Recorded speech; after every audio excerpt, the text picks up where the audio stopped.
সেদিন পর্দা কিনতে গেছিলাম, তার ভিডিওটা তোমাদের সাথে শেয়ার করেছিলাম, বাট কোনটা নিয়েছি সেটা আর বলা হয়নি। তো আজকে আমাদের পর্দা রেডি হয়ে গেছে, তাই আমি, মা আর এদিকে বাবা পৌঁছে গেছি। আর বাবাকে ভারী ব্যাগটা দেওয়া হয়নি, তার কারণ বাবার এমনিতেই পায়ে লেগে গেছে, হাঁটতে কষ্ট হচ্ছে।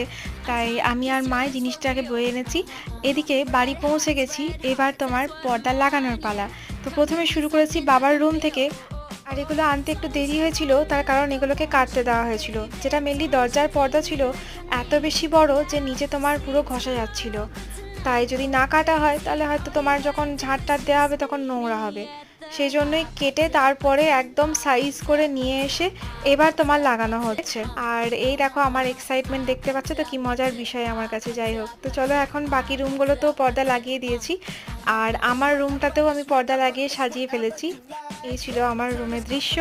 তো চলো আজকের ভিডিওটা এতটাই, টাটা, বাই বাই।